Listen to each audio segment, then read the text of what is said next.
seperti infeksi menular seksual, infeksi bakteri, infeksi jamur, atau ketidakseimbangan bakteri baik dalam kelamin kita ya.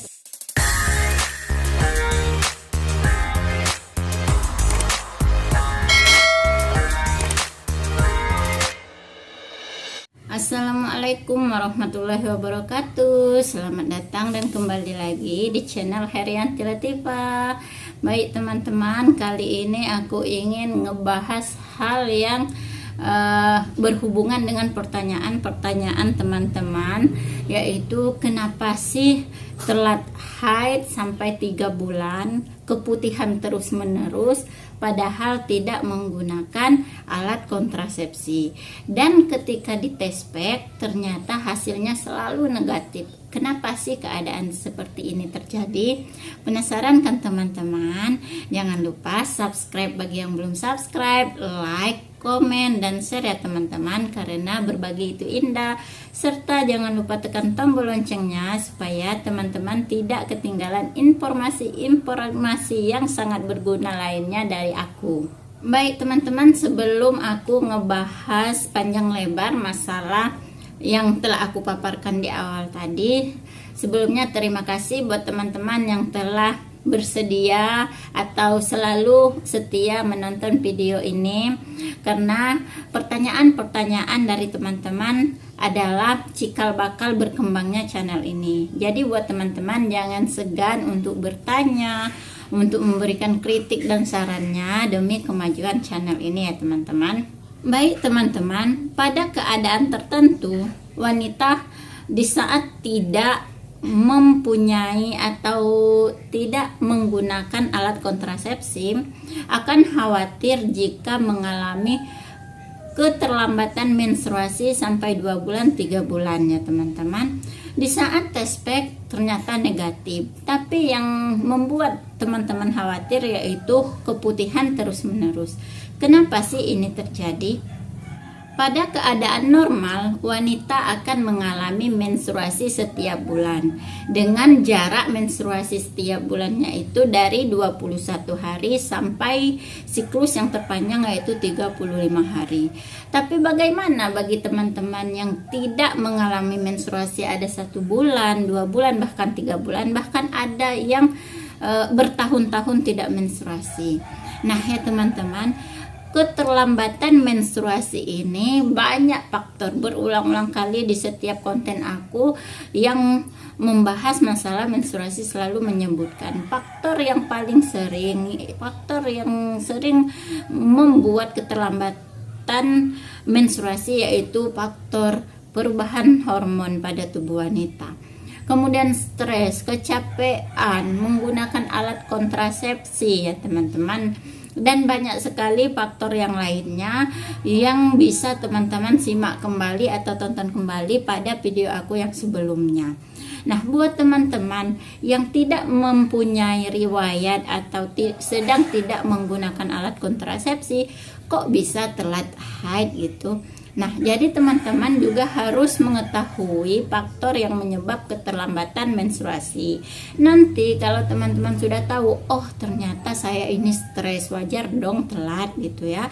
Atau oh saya ini terlalu gemuk atau terlalu kurus, atau saya ini terlalu ekstrim olahraganya. Pokoknya teman-teman harus tahu dulu apa sih kira-kira penyebab teman-teman ini bisa telat menstruasi. Karena jika teman-teman telah mengetahui penyebab pasti kalau teman-teman telat menstruasi, maka teman-teman bisa mempercepat atau mengatasinya supaya menstruasinya cepat datang itu dengan mengatasi atau menanggulangi penyebab yang bisa mencetus teman-teman telat haid. Kemudian buat teman-teman yang punya masalah keputihan dalam keadaan seperti ini, teman-teman juga harus tahu tekstur keputihannya bagaimana, kentalkah atau cair atau gimana. Kemudian warnanya bagaimana, putihkah atau kuningkah, coklat atau kehijauan ya teman-teman.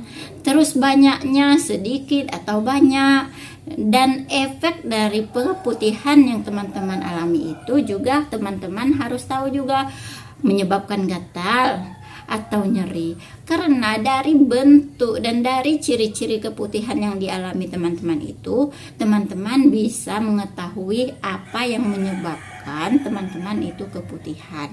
Karena yang menyebabkan keputihan itu macam-macam ya teman-teman, karena keputihan adalah keadaan normal yang akan dialami setiap wanita. Tapi kalau dia mempunyai gejala-gejala yang cukup mengganggu atau ciri-ciri yang tidak normal, ini banyak sekali teman-teman yang menyebabkan, seperti infeksi menular seksual, infeksi bakteri, infeksi jamur, atau ketidakseimbangan bakteri baik dalam kelamin kita, dan atau teman-teman mengalami radang panggul atau penyakit lainnya.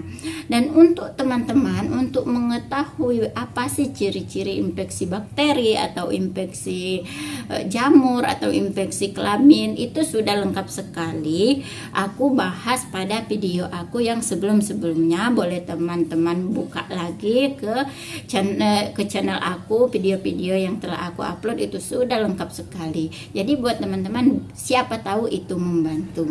Jadi buat teman-teman yang mengalami keterlambatan haid atau tidak haid tapi tidak merasa tidak menggunakan alat kontrasepsi dan juga mengalami keputihan, teman-teman juga harus mengetahui itu semua, gejalanya apa, penyebabnya apa. Jika tidak ada jalan keluar sama sekali, maka teman-teman jangan takut, jangan malu untuk konsultasi pada dokter, supaya dokter bisa memeriksa lebih detail cairan keputihan yang teman-teman alami, sehingga dokter bisa memberikan pengobatan dan terapi secara tepat sesuai penyebabnya.